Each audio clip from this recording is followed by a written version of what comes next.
নমস্কার আমার সুপ্রিয় দর্শক বন্ধুদের, কেমন আছেন বন্ধুরা?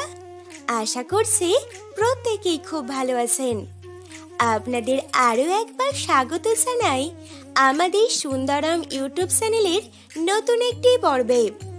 আজ আমি আপনাদের বলবো, আগামী 26শে আগস্ট সোমবার পবিত্র জন্মাষ্টমীতে শ্রীকৃষ্ণের কৃপাদৃষ্টি লাভ করতে চাইলে বাড়িতে অবশ্যই এই 5টি জিনিস কিনে আনুন। কৃষ্ণের আশীর্বাদে দূর হয়ে যাবে সমস্ত দুঃখ কষ্ট, পূরণ হবে যে কোনো মনোবাঞ্ছা। শাস্ত্র অনুযায়ী দাপর যুগে অষ্টমী তিথি ও রোহিণী নক্ষত্রে বিষ্ণুর কৃষ্ণ অবতারে জন্মগ্রহণ করেন। মধুরায় কংসের বোন দেবকী ও ভগ্নিপতি বাসুদেবের অষ্টম সন্তান ছিলেন শ্রীকৃষ্ণ।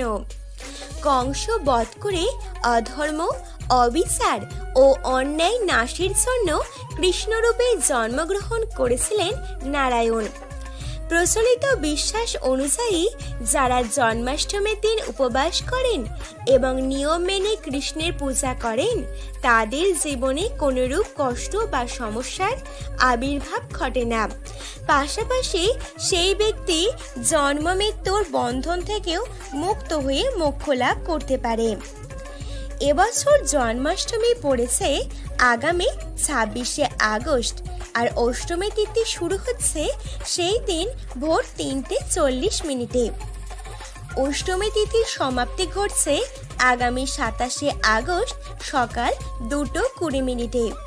অতএব ভাদ্র মাসের কৃষ্ণপক্ষের অষ্টমী তিথি পড়ছে 26শে আগস্ট। 26শে আগস্ট মাঝরাতে কৃষ্ণের পূজা হবে।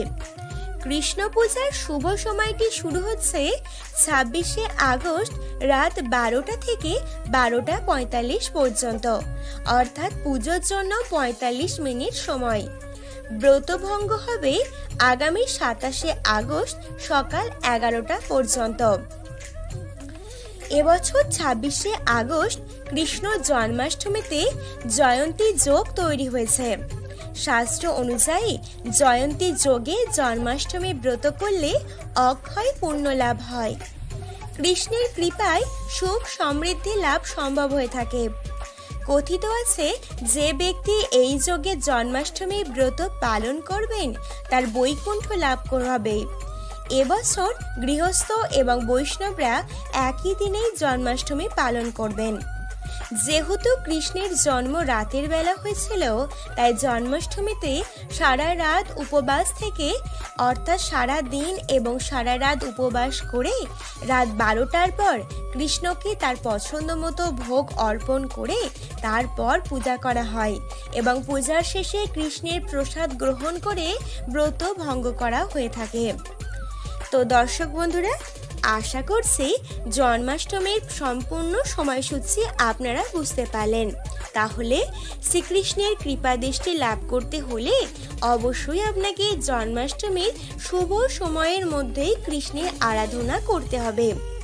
বন্ধুরা, জন্মাষ্টমীতে কোন দ্রব্যগুলি কিনে আনলে কৃষ্ণের আশীর্বাদে আপনার জীবনে যে কোনো সমস্যার সমাধান হয়ে যাবে, সেই বিষয়ে বিস্তারিত জানতে হলে আজকের ভিডিওটি স্কিপ না করে আপনাদের সম্পূর্ণ দেখতে হবে।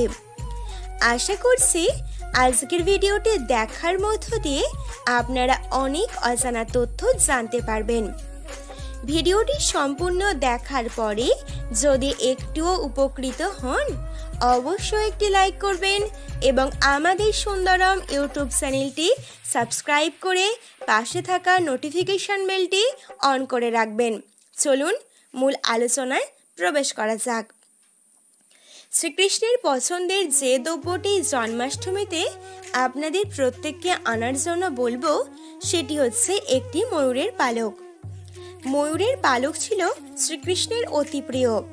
নিজের মাথায় সবসময় ময়ূরের পালক পরে থাকতেন তিনি। জন্মাষ্টমীতে অবশ্যই প্রত্যেককে তাদের গৃহস্থের কল্যাণের কথা ভেবে ময়ূরের পালক কিনে ঘরে আনুন। এর ফলে আপনার বাড়ি থেকে নেগেটিভ এনার্জি দূর হয়ে যাবে। যে বাড়িতে ময়ূরের পালক থাকে সেখানে কোনোরূপ অশুভ শক্তি প্রবেশ করতে পারে না বলে মনে করা হয়। ঘরে ময়ূরের পালক থাকলে কালসর্প দোষও কেটে যায়। আর ময়ূরের পালক আপনারা খুব অল্প অর্থের বিনিময়ে ক্রয় করতে পারবেন। তাই জন্মাষ্টমীতে শ্রীকৃষ্ণের আশীর্বাদ লাভ করতে চাইলে উপবাস করে কৃষ্ণের আরাধনা করার পাশাপাশি শ্রীকৃষ্ণের পছন্দের এই ময়ূরের পালকটি অবশ্যই বাড়িতে নিয়ে আসুন। দ্বিতীয়ত, বাঁশি।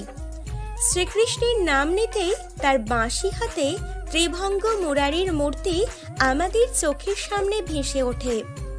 বাঁশি বাজাতে কৃষ্ণ অত্যন্তই ভালোবাসতেন। জন্মাষ্টমীতে একটি বাঁশের বাঁশি আপনার ঘরে নিয়ে আসলে তা দারুণ ফল দেবে। বাঁশির পজিটিভ এনার্জির প্রভাবে উন্নতির পথ খুলে যাবে আপনার। জন্মাষ্টমীতে বাঁশি কেনা অত্যন্তই শুভ বলে মনে করা হয়।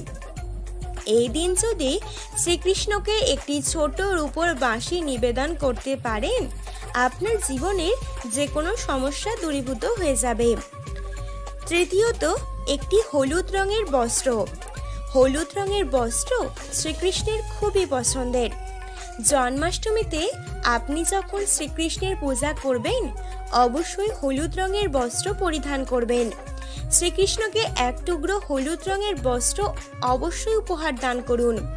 যদি আপনার বাড়িতে গোপাল থাকে, জন্মাষ্টমীতে তাকে অবশ্যই হলুদ রঙের পোশাক পরিধান করুন। জন্মাষ্টমীতে শ্রীকৃষ্ণের আশীর্বাদ লাভ করতে চাইলে হলুদ রঙের ফুল দিয়ে তার পূজা করুন এবং হলুদ রঙের ফুল দিয়ে পুষ্পাঞ্জলি দিন। এতে তিনি খুবই প্রসন্ন হবেন। চতুর্থত, শঙ্খ। জন্মাষ্টমীতে শঙ্খ ঘরে আনলে শ্রীকৃষ্ণের পাশাপাশি তুষ্ট করতে পারবেন মা লক্ষ্মীকেও, কারণ শঙ্খের মধ্যেই মা লক্ষ্মী বাস করেন। আর শঙ্খ হচ্ছে প্রত্যেকটা গৃহস্থেরই একটা পজিটিভ এনার্জি। তাই জন্মাষ্টমীতে অবশ্যই আপনি শঙ্খ আনতে ভুলবেন না। গরু ও বাছুর। শ্রীকৃষ্ণ ছিলেন ব্রজের রাখাল বালক। গরু ও বাছুরদের সঙ্গে সময় কাটাতে তিনি খুবই ভালোবাসতেন। শ্রীকৃষ্ণের কারণেই গরুকে গোমাতা বলা হয়। জন্মাষ্টমীর দিন সম্ভব হলে ছোট গরু ও বাছুরের মূর্তি কিনে ঘরে নিয়ে আসুন। সর্বশেষে বলবো বৈজয়ন্তী মালা। নিজের গলায় সবসময় এই মালা পরে থাকতে ভালোবাসতেন কানাই। জন্মাষ্টমীতে অবশ্যই বৈজয়ন্তী মালা নিয়ে আসুন।